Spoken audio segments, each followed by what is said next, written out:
Hey everybody, welcome back to episode 2 of Two Girls Without Cancer, season 2. I am Becky, you're here. Ashley. And we're just so excited to be back. Last week you heard our opener. This week it's going to be more the format that we're going in, where we're interviewing people in the health and wellness space. Today, our guest is in the cancer space. So, it's pretty exciting. I know we told you guys last week that we're not going to be entirely focused on cancer this season.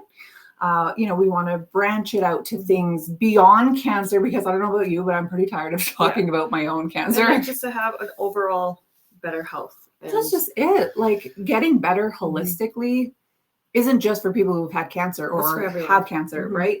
And when you're healing, you got to heal that whole body. And if that takes chiropractor, massage, acupuncture, your liver, your fitness, liver health, colonoscopies, colonic, not colonoscopies, colonics. Dang it. I love colonics though. So anyways, we're starting off talking about poop, classic. Actually, oh my gosh. Yeah. So anyways, let's discuss our guest today. His name is Zakariya Frank. He is the COO of beatcancer.org. You can see it. Oh, sorry, I'm backwards. Right here down below, beatcancer.org. This is an organization that's been around for 48 years. It offers education for people to prevent and beat cancer, which is I wish I knew about this, to be honest. He's holistically. I love it. I love people like this. He also hosts a podcast of his own called the Zakariya Frank Show. And the spelling is not what you would, I don't know which way, this way.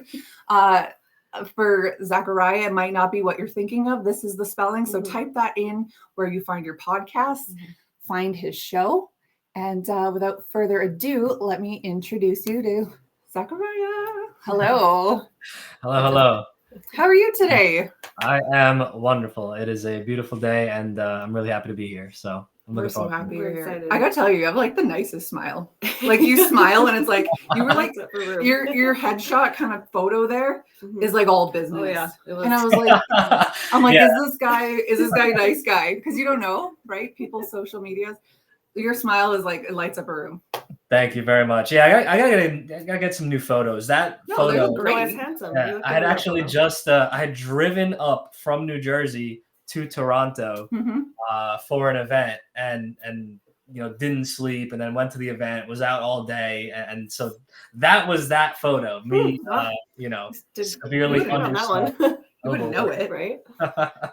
Well, it looks great. You look like a professional. I'm you know what? This guy looks like a COO in his suit. We don't even have what I was going for. So Yeah, that's right.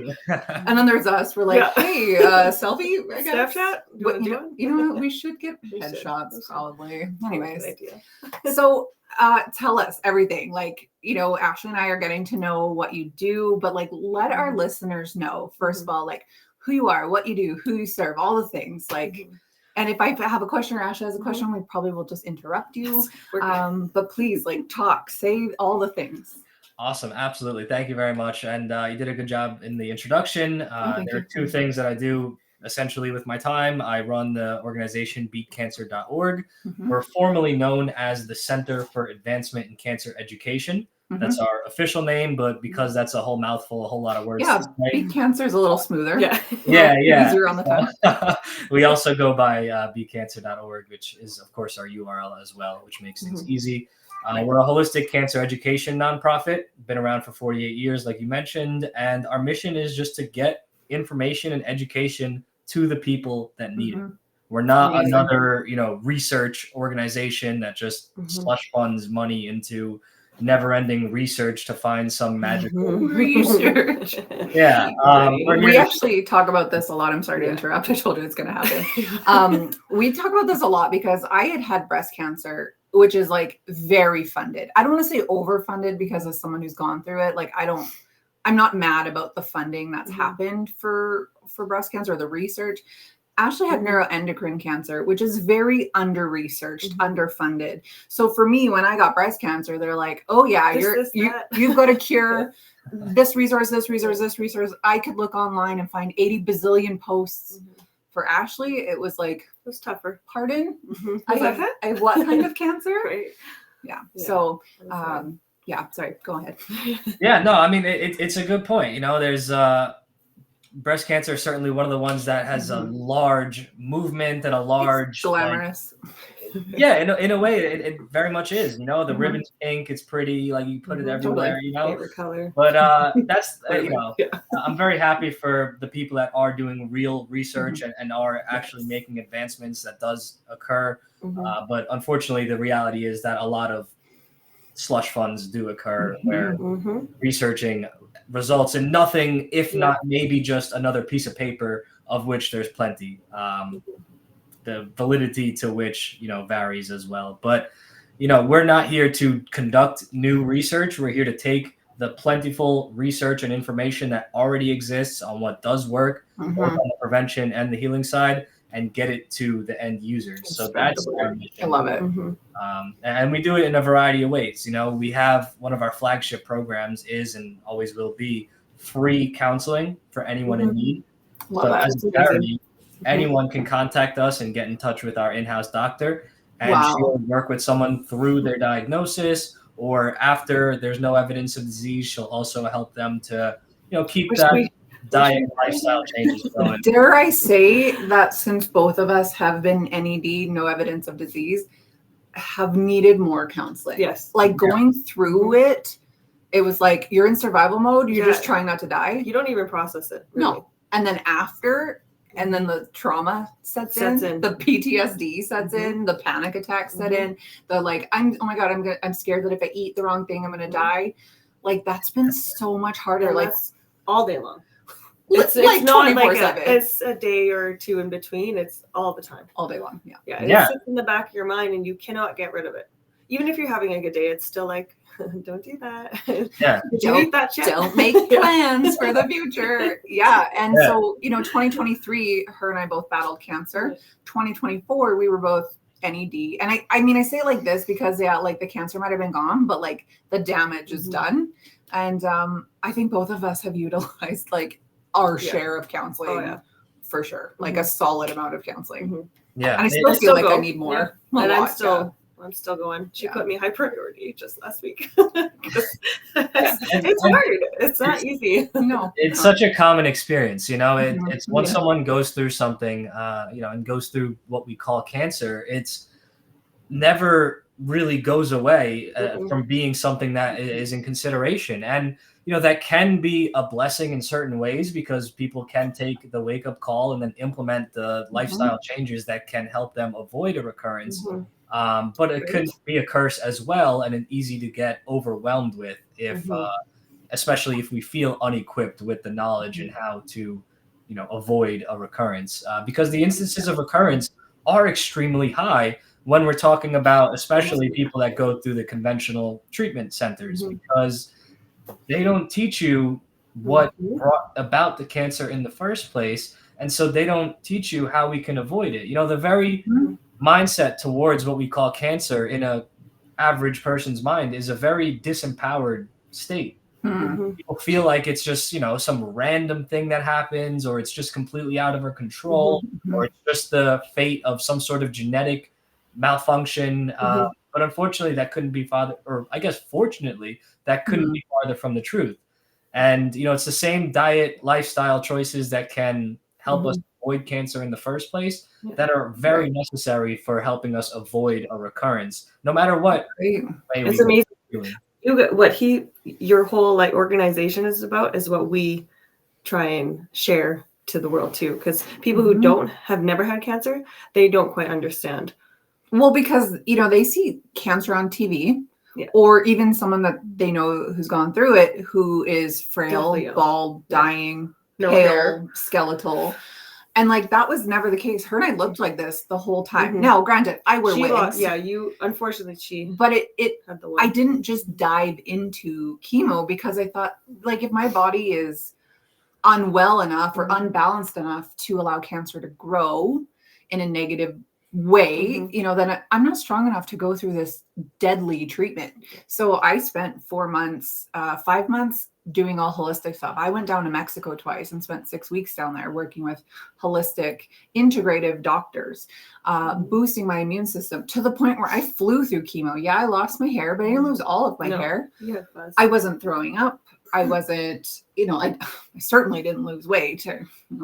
But like, it wasn't what society thinks it is, because I was holistic and I did a lot of integrative stuff. And as soon as chemo was done, I was back on the holistic stuff.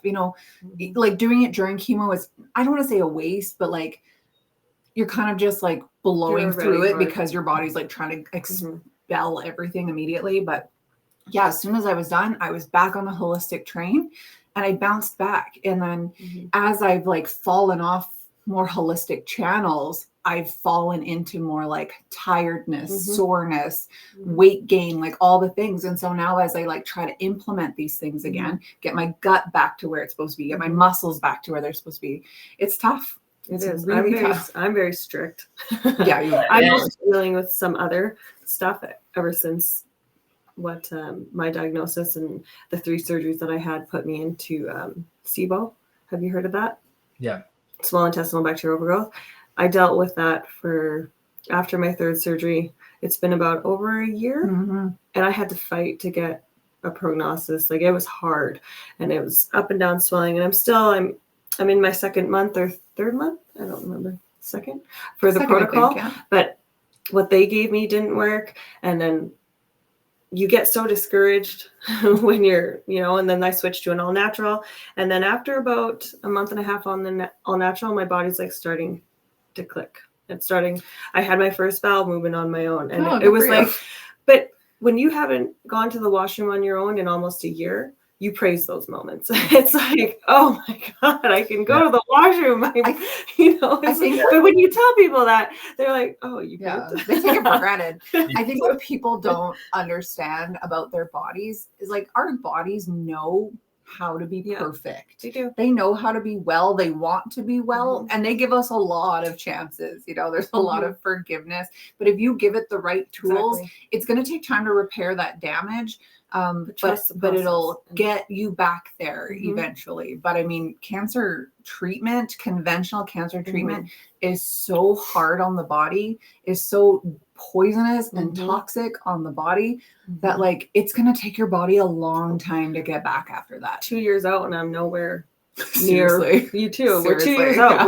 We're a month apart and we're not even anywhere. Yeah. And you definitely said it before, right? You used the word deadly. The treatments are unfortunately deadly. And that's the fact that a lot of people that quote died from cancer died of treatment. Were killed by their treatment. That's very unfortunate, but that's just how they operate, right? The approach is essentially we're going to attack this tumor. We're going to cut at it. We're going to burn it. We're going to poison it. We're going to radiate it, and just hope that what we're calling this tumor that we're attacking dies before the host human around it. And that's kind of the philosophy. And that's, what happens. And that's what happened to our founder's husband. And it's the whole reason she founded this organization. She, her husband got cancer essentially, and she got to watch what these conventional treatments did to a person. Awful. And he ended up dying right when the prognosis had stated he was going to. Now that's a whole interesting conversation in and of itself, and how damaging these prognoses. I don't accept a prognosis. Give someone an expiration date, and then they keep repeating it to themselves, and their body just follows suit. But then also, when he died, he didn't have cancer anymore. That's because his body was already... So, by statistics, that's a success on the chemo and the radiation, but he died. But he had no cancer. But his body was so malnourished to the point and damaged to the point where he couldn't eat food, couldn't keep it down, and he just withered away. It's hard because it's so acidic. It creates an acidic environment, chemo and radiation. How's your body supposed inflammation, acidity, weakness. But how's your body supposed to heal? That's why we strongly believe in holistic as well, because you need that to be able to keep your body fighting, right? Well, you have to keep your immune system strong. I think you have to keep your attitude strong. You have to keep your immune system strong. Otherwise, like cancer treatment is probably going to kill you. Like I'll just say it. I agree. And I'll definitely challenge, something that was said earlier in that, there's not really a point to doing something holistic if you are going to attend conventional treatment centers as well. And I think that's couldn't be farther from the truth, actually, because it's the same kind of things that will set the body up for healing in the first place that will also keep it in a good state to not suffer the severe consequences as much from the chemo or from a surgical procedure, etc. So I don't think there's ever a bad time to be holistically conscious and to be supporting the body. But unfortunately, every single time I was to go and I had my surgeries or I had to try this, they didn't want me to take my all natural. Well, they scare you into there. It's like, you have to do this, you have to follow there. And it's like, well, I don't follow. I never listen. That's a whole other conversation. Same thing for me. Like when I got back from Mexico, I was on a full protocol that included all the things. And then when I was like, I could do chemo here. Like I felt mentally strong enough to do it here. They set you up with the cancer center pharmacist who goes through everything. And he did his research. And like some of the things he told me to get off were like the most ridiculous reasons. Like I was on a thymus pill, like desiccated thymus. And his response was, well, this was made in Mexico. It could have been made in a dirty warehouse. So it's not safe. And then one of the things, it's called a herbal tonic, the Hoxie. Well, so-and-so Hoxie, that's a last name. He's no longer allowed to practice in America because of probably pharmaceutical reasons. And so you can't be on that. So they took me off all the things. And like at that point, I think I was just so tired of the protocol because there is I think protocol fatigue because, every 3 days I was injecting myself with a needle. I was taking this pill at this time, this one on an empty stomach, this with food, this with that. And I was exhausted. And so when they were like, yeah, you can't take any of these things during chemo, I was like, you know what? Okay. But I wish I had because, doing research after the fact, it was like talking about how glutathione or milk thistle, for example, are really good at supporting you through chemo. Like, because it's, detoxifying the liver. But their big thing is like, you don't want to be detoxifying during chemo because you don't want it out of your system too fast. And I don't know, like, I think if I was to do things differently, I probably would. But at least now we are so far, like we have so much more knowledge that if it was to reoccur, we would know. It's not going to. Well, it's not, but you never know what's going to happen. But like, at least now we're learning more, and we're looking into it and have the resources as well. And that's and now we've met you. That's the important part, to be continually, empowering oneself with education and with more information, because it would be completely irresponsible to just blanket statement tell people to ignore their doctors and completely do whatever, while they're also under their doctor's care. That could be, damaging because doing certain things, whether it's taking certain herbs or doing certain detoxification protocols whilst doing chemotherapy, it can, it's a bit oil and water in a way where, you're adding chemicals and doing things to try to remove chemicals. And so it's something that has to be navigated with grace and with, an informed, basis, because you might be lessening the effect of the chemotherapy that you're trying to do in the first place to have an effect, all the while you're also maybe reducing side effects. Maybe you're also causing more side effects, so it's definitely not a blanket statement thing it's a fine line to walk. I found like it is. When I got back from Mexico, I had toured a bunch of different clinics down there. I decided on an outpatient one. It was just more in my price range, but I did tour some of the inpatient ones, and they all did coffee enemas because they follow the Gerson therapy. And I thought, okay, this is interesting. So I did my research. I came home, so I started doing them twice a day, every day. And it's such a good liver detox. It boosts glutathione, something like 700% production in your body. Not to mention it cleans out your bowels. So it's like, I really resonated with that. And so I was doing them. However, I stopped those during chemo because they said, like, you're literally detoxing everything. So like, why put chemo in your body if you're just going to get rid of it, the next day? And, it's like, if I'm going to lose my hair and be a shell of who I once was, I at least want it to work or do what it's meant to do. So I stopped doing that. But Exactly. So it's, everything is always so nuanced, and that's where just getting the maximum amount of information is essential. Because, I'd be lying if we don't have a lot of people that come to us and say, I ignored my doctor telling me not to do this herb, and I did this, and then it helped me, and then I was a success, blah, blah, blah. We are not here to tell people not to listen to their doctor, but people do come to us and say that they did do that.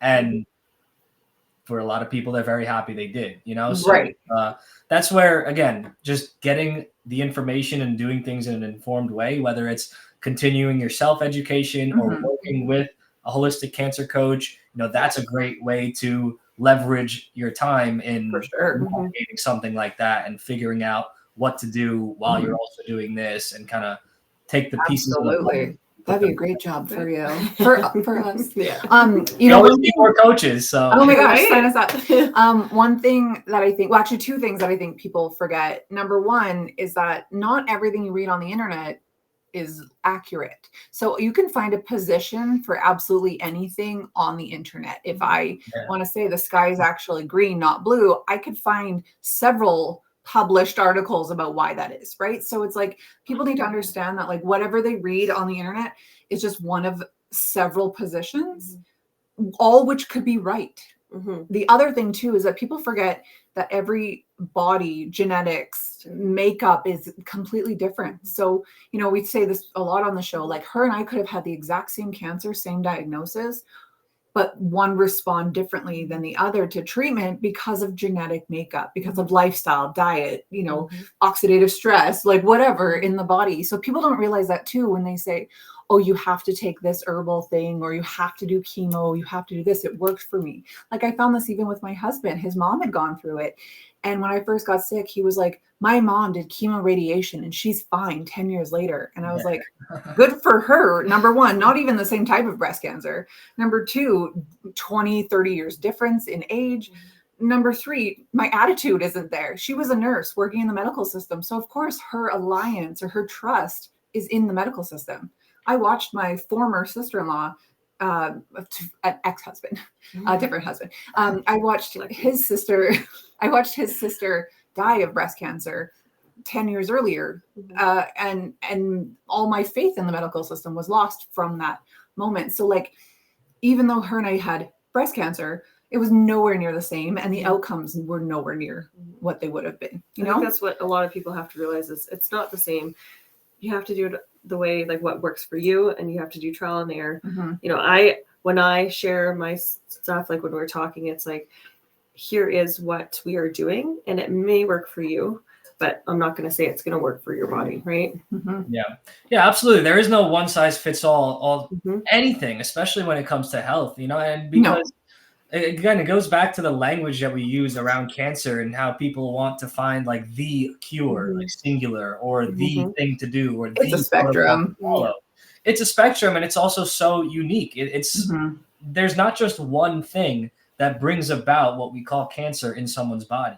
Right. And there's so many things that can contribute to a cancer instance. And so if factor A is, and B and C is what contributed to one person's, and factor X, Y, and Z contributed to the other person's, even though they both have the same type of cancer, for example, breast cancer, that's not the same thing that's going to undo those instances. Like if you walk into the forest this way, you have to walk out that way. But if you walked into the forest that way, you have to walk out this way. Like it's completely individual in all ways. So you have to take into account genetic makeup, inherited traits, hormone imbalances, trauma. Trauma is probably a big one. Forgiveness, unforgiveness, stress. These are all kinds of things. Like for me, mine came back non-hormonal and non-genetic. And I was like, then how? Like, where did it come from? And nobody ever had an answer for me. They still don't. They don't. Just blessed, one of the lucky ones, right? My doctor said I had the shitty end of the stick. I'm like, thank you. Yeah, exactly. But like, they say that the kind that you had was hormonal, right? But like, what caused your hormones to get to that state? And there is no right answer. There is no one one size fits all for cancer. Well, for any disease really, but like for cancer. Yeah, absolutely. Everything is, entirely unique to that particular person and that particular circumstance and their particular history and their past and their present. And the physical side of them, the energetic, emotional side of them. Yeah, you really, you nailed it. That all these things really have to be considered to fully comprehend what's going on with someone. That's why one size fits all for treatment is not even a thing either, because you have to factor in all these things. And that's what Ashley and I love about holistic, is that you are approaching it from a whole body perspective, and not just body, a mind, spirit, soul kind of perspective, because there's so many facets of healing. Like her and I both going through this, like, yeah, cancer was a presenting issue, but dang, did I not have a lot of trauma that I had hidden in there. You know, like as we're doing counseling, I know for me, like I don't like to cry, I don't like to show vulnerability. As I'm doing counseling, things are coming out about my former marriage, about my childhood, my relationship with my dad. And I was like, well, I'm like, I just want to talk about cancer. And it's like, why are we talking about my dad? You know, it's just like, you hold on to stuff that you don't even realize does affect you. It weakens your immune system when you hold on to this negativity. Oh, 100%. Energy cannot be destroyed. It can only be transferred and moved around. And so if we have a severe energetic charge that we're not able to healthily purge out of us, it just builds up, and it has to go somewhere. And it doesn't just go somewhere random either. Particular emotions, particular energies do build up in particular organs of the body. And this has been known for centuries in different civilizations. This is where we have languages like chakras or different energetic centers, etc. But it's also been observed in modern, so-called science as well, that particular instances of cancer or types of cancer do correlate with particular types of significant emotional, energetic events in someone's life. Significant types of relationship problems, significant types of stress. It's not just stress blanket statement, it's particular types of stress, in particular places. So that's a large part of why the instances of recurrence are so high in general society, because they don't at all consider these as contributory factors. And if you're not considering the contributory factors and understanding how to correct them and purge them and do that inner work to heal from within, well, then you're always going to have something eating you up from the inside. Literally. Our founder always said, cancer isn't just what you're eating, but it's what's eating you. Ooh. That couldn't be farther from the truth. I like that. So, our particular cancer center here in Edmonton, they do offer free counseling, which is super important, to deal with all the things. But one thing I disagreed with our personal counselor, what she said, and her and I have the same one, that's why I'm saying our counselor, is that I was saying this, that like, I have to look at the things I've held on to, the traumas I've buried, as they manifest themselves in different parts of my body. And she stopped me. She's like, did you just blame yourself for getting cancer? And I was like, well, kind of, like, I don't want to say like, it's all my fault, but you know what, there was a lot of unforgiveness for a long time. There was a lot of, I don't know, like, maybe this is so far off, but I thought like prior to getting sick, I held a very big part of my life as being, how do I say without sounding like a dope, like sexy, like I had, like a nice chest, and I liked to wear clothes that showed it off and things like that. And the irony of that's the part of my body that got sick. I just found it always so interesting or ironic. Like maybe I held a lot of that insecurity or stress in this general area because I put all that pressure on myself. But anyway, she had said, like, you can't blame yourself. You did nothing and I thought, well, I probably could have gone to counseling. I probably could have eaten a little better. I probably could have exercised more. Yeah. It's such that way. Like, we're not taught to think outside the box. We're trained a certain way. And then, like I always say, I didn't know about any of this. I thought I was healthy prior. As soon as I got sick, it opened up a whole new world for me. And the knowledge that I have now, I wouldn't even known before. Yeah, I think one of the biggest, epidemics that we have is epidemic of a lack of responsibility and a lack of accountability in all things in all realms. And it goes with this societal guise of love and light and everything's nice and, nobody's at fault for anything and, everything's just random. And so, yeah, I commend you for taking that empowered stance of, yeah, I probably did have something to do with this. Yeah. It's only through accepting responsibility for a particular circumstance that we can be empowered to affect that circumstance and get new results. Yeah. Right? There has to be that bit of accountability, but when it's such a false love thing that is so popular to do, to say no, it's not your fault, nothing's your fault, oh, you crossed the highway when there was 3 lanes of traffic coming at you at 60 miles an hour and then you got hit. Oh no, it's not your fault. Like, everything else should have, like, it's just, it's inane. It's ridiculous. I felt like a victim when it was like, it's not your fault, you didn't do this, nothing. It was like, I didn't want to be a victim. I wanted to take responsibility for it. I don't think you can control what happens in life. It's just the way life is. But there are definitely things that I could have done to prevent or better prepare myself or whatever. And I didn't want to feel like that victim, like, oh, something bad happened to me. That's real love. That's real love. Real love is harsh sometimes. Real love is difficult to process, is difficult to hear. But this false victim mindset, boxing someone in that like, oh no, it's not you. Like it's not helpful. It's very damaging. Like you just mentioned, it's pigeonholing, and it's it gets the circle of control and takes it away from someone.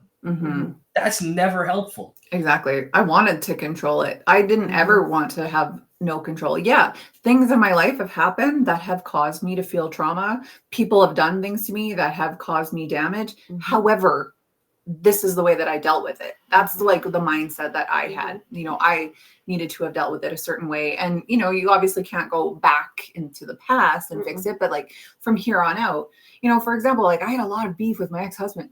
There's a reason that we're exes, right? Held on to it for a lot of years.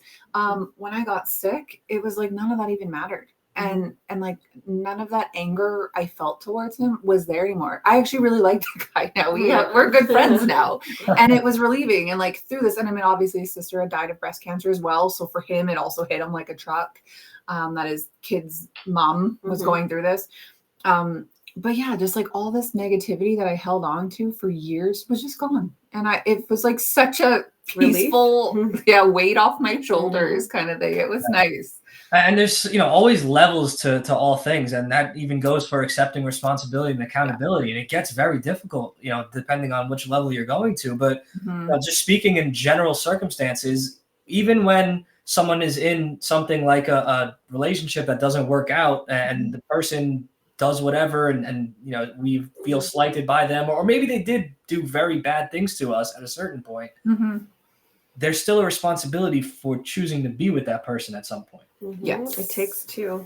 Yes, exactly. And so it's it's, I don't know, there's such an epidemic of lacking accountability and responsibility. It's such it's a detriment to all that. We're a participation medal kind of society right now, where everyone's a winner and no one's a loser, and like you can even like, and maybe I'm gonna like lose followers saying this or whatever, but like this obesity epidemic, where it's like, do you realize like people who are severely overweight are at such a risk of diseases in general? Like, I don't think that we should glorify illness. We should be glorifying health and taking accountability and taking care of yourself. And because the fact is, there are people out there, and Ashley and I felt like this you probably still now angry a little bit, because we both thought we were really healthy going into this. And then both of us, I had stage 3, she had stage 4 cancer when we were healthy, 35, 36-year-old girls, moms, like young women. And it was like, there's all these people that don't take care of themselves that are not sick. And it's like, I don't know. I held on to that for a lot of years. Too. I'm finally over it. Me too. Yeah, no, you're absolutely correct.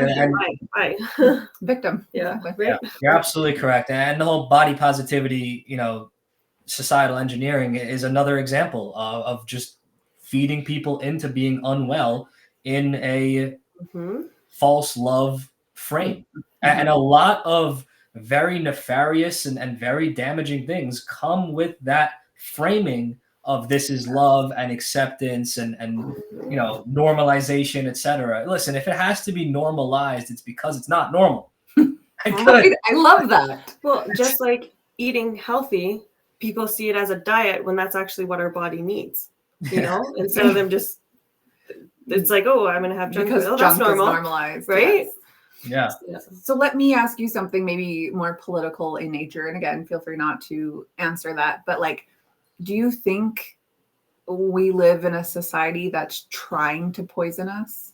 Like in a world that's trying to poison us? Yeah, I think anyone that has eyes to see and ears to hear can absolutely. Oh, good. We think the same. Yeah, I mean, it's very clear that there's an agenda to have people unwell, and we can go at the physical level and talk about the financial benefits that certain these do from that. But far beyond that, I believe that all things are spiritual in nature. I think this whole world is a battle between good and evil, and I think evil has gained a lot of strongholds in a lot of different industries and a lot of different institutions. Certainly in the propaganda, feeding the minds of everybody. So, yeah, I mean, people have been. It's not an accident that people are unwell. It's been orchestrated. You can see.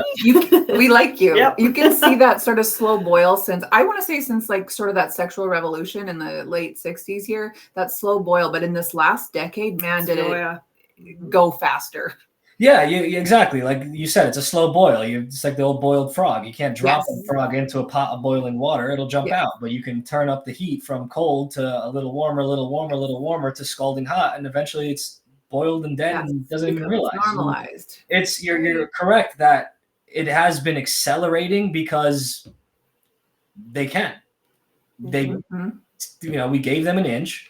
I'm not going to say we because it's before our time even, but they, got away with X, so then they moved to the next thing and the next thing. And it got to the point where they're laughing in everyone's face over absolute nonsense, locking everyone in their houses for absolutely no reason other than a giant. And, they keep getting away with it. So why would they not continue on their agenda? Well, I met a girl in Mexico when I was there for treatment, and she was American. So I know your healthcare system is a heck of a lot different than our healthcare system. But to that date, when I had met her, her cancer treatment was already over $2 million. Yeah. And you know what? This girl was in Mexico she was a single mom as well, trying her hardest. She ended up passing away a few months ago. Like it was just too far gone, and she didn't have the money to continue to get better. And it's like, that is not right. That's not right. People shouldn't die of this, No, it's not right. It certainly is not. And, I think a lot of people get confused about why things are the way they are. And, they look and they see the world through the lens of, oh, well, I wouldn't do that to people. Like, surely the people in charge of all these things, they don't want people to be sick because they just can't grasp that there are people. These are the trust the science people. These are the stay safe, stay home on their Facebook profile people. We know those. We delete them immediately. Life's better that way. I wish I could get them off the road too. They're all in the way. I know. You don't need to wear that mask in your car. You're alone. Take it off. Breathe air. Get some oxygen going. Yeah. So it sounds like you and us have very similar viewpoints on things, which is cool. I feel like this instant chemistry between us, which is awesome. I'm so happy to have met you and been introduced to you. Like you reached out to me on this post I made looking for just a health and wellness space kind of people. And you reached out to me. And as soon as I read your message, I was like, I need this guy on. So the fact that you're our first guest this season, I think is like, it's big. It's perfection. Actually, it's like poetic. This is exactly who we needed for our opener. And I'm honestly so thankful for you and the work that you do and beatcancer.org. I think it's amazing. So we're getting close to that time here. Just give me like a sending off kind of thing, like where people can find you, what their first steps are kind of thing. Yeah, absolutely. So if you'd like to participate in anything that we have going on at beatcancer.org, of course, you could find us at beatcancer.org, whether you're looking to get free counseling from our in-house naturopathic doctor who spent several decades in the field. Wow. You can find that at the cancer counseling page. You are welcome to join our weekly calls every week. Thursday evening, we meet for a public weekly call. Like a Zoom call. Yeah, like a Zoom call, and we that. discuss all things holistic health and wellness. You can pitch a topic of discussion, you can participate, or just listen in. We can't go over specific medical advice and particular circumstances on that, but you can ask questions of certain things and then get pointed to different resources. I'm on there. My business partner's on there. Several of our certified holistic cancer coaches are on those calls. I will be joining that. Right. It's a great way to just participate in the community and be amongst like-minded individuals. We're not afraid of keeping it real there, just like we're not on this podcast either. So we're building. We don't sugarcoat around here. Yeah. We're building a community of people that just Amazing. tell it like it is and want people to be well. So that's a great way to keep in touch. Anyone's welcome to check out our Holistic Cancer Coach certification program. Of course, we'll be also doing hundreds. That, right? We have hundreds that we've trained all over the world over the years. And, it's a great way to have a heart-centered income, and people can make an income helping people through cancer in a holistic way. And, people are doing that very successfully. We have several 6-figure plus entrepreneurs out there. Really great. I thought this was a volunteer opportunity and I was into it. Oh, no, it's whatever you want to make of it. We have coaches, like I said, that are really doing well in business. And then we have coaches that just do it as like a side thing. We have coaches that don't charge and just offer their services to their community for free. And there's no right or wrong way to be a cancer coach. No matter what you want to do with the information and with the access to our community that we provide, we want to help people do it. So people take our course, they get certified, and then they get our ongoing support in actualizing whatever they'd like to do as a coach. So I'll be honest, in those early days, and her and I've talked about this so many times, it was such a lonely space. And her and I didn't know each other. We actually lived 1 mile apart in the same town. We're a year apart. She was friends with my brother. Yeah. Somehow we didn't know each other, but we connected because we were diagnosed 2 weeks apart. Yeah.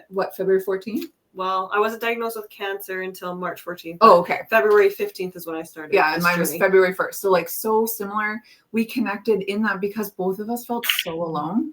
Like we didn't know, none of our friends had gone through this. Not even close family had gone through this. I didn't know anyone going through this. So I was super lonely and that no one understood me, and the same for you. We just clicked. So there was to be honest, I probably would have spent some money on a cancer coach to just help me through this. That wasn't saying you need chemo today, go to chemo or else you're going to die. I would have, if I had known that such a thing existed. Oh yeah, 100%. Community is such a huge thing. Another epidemic that's going on in the world is loneliness, and it's easy to be surrounded by people, but feel alone all the same because they're just not on your same frequency, not on your same vibe. I still feel it. Yeah. We have each other, and it's such a bond that even some of our closest friends that have been around 20 years, they still don't understand. So that's why you and I connected right away because we got it. Nobody really understands until they go through it. Because my safest spot is my bed, and when I try and explain that to people, they don't get it. It's I just need to be in my bed right now, and it's hard because people are your bed. And it's yeah, get up, stop being lazy. Yeah, and that's what I get. But it's in a year. I'm sick. I can't. I just feel safe. Just let me be. But a lot of people didn't understand that. Yeah, absolutely. Community is such a huge thing. So, those are some of the places you can find us. If you go to beatcancer.org, there's so many different things to poke around. We have hundreds of blog articles to read through, a whole bunch of podcasts you can listen to. You could find a holistic cancer coach. You could become one and really just dig around. If ever anyone wants to reach out and get more assistance, you could contact us at support@beatcancer.org, and I'd be more than happy to point you towards whatever it is that you're looking for. In regards to myself and my show, you can find me on any major listening platform, the Zakariya Frank Show, or you can go to zakariyafrank.com and find the show there and any of my guest appearances that I do, because those are fun as well. But yeah, I cover all matters of holistic health and wellness, and have expanded out to cover societal and cultural matters at large, relationships, etc., because ultimately it's all relevant. It's all connected. Going on in life is connected to everything else. Nothing exists in isolation. Nothing exists in a vacuum. So I've had episodes on anything from some of the topics that we talked about today, like gut health, like the body positivity movement, to cancer, of course, to sexual abuse trauma and how to heal from that, to relationships, and really anything in between. So there's a variety of cool guests on there. There's 51 episodes currently out. Wow. Nice. A whole lot of good stuff. So we will both be subscribing. Well, You know, Ashley's not a podcast listener, so the irony of her being on a podcast is she always wild. sends me stuff. I know. I'm like, listen to this. This will change your mind, change your whole world. Yeah, it does. But yeah, I think like I can't say it enough. What an amazing human being you are. This organization is so awesome. I love that it opens people's minds, because really when you're first diagnosed, all you think is like, my doctor is God and he's going to tell me exactly. We have an episode called Your Doctor is Not God, because, you know, like when we're talking about prognosis, she was told when it comes back, not if, when it comes back, you have 6 months to 15 years. So she's thinking, hey, I've got a 4-year-old son at home, well, 5 now, but I got a child at home. And when it comes back, I'm dying. Yeah. She came over. It was devastating. In my mind for so long. Now it's like drifted because I'm understanding, and you know, I have her to lean on and stuff, and it's prognosis is a curse, man. I do not accept it. I don't. She actually, because I would always say my cancer, but now I don't. I say the cancer because it was never mine. It was just in my body. Yeah, your body is perfection. This is just something that's in it at this moment. It is not mine. I never claimed it. So now we have you, and we will be coming your way. I know. You are amazing, Zakariya. Do you go by Zach? Do ever people call you like, or is it always Zakariya? No, Zach is cool. Okay, I'm like a short name kind of person. Anyways, we will say goodbye to you now, but thank you so much. This is like, I can't wait to just head up beatcancer.org and just deep dive. I'm excited about it. You guys will be a fantastic addition to the group. I'm looking forward. We love it. Thank you so much. Thank you for having me. Wow. Yeah. Like, that's good, hey? Yeah, we're still going. Oh, I know. Yeah, we're still live. Amazing. I'm blown away. I'm completely touched. I think what a cool organization. But isn't that crazy that that's out there, and now we found it, and now we can share it with all of you guys? I'm telling you, you know, like me, I'm a spiritual person, right? But like, if you're like a universal kind of person, like these things work together and find you the way that it's supposed to. Totally 100%.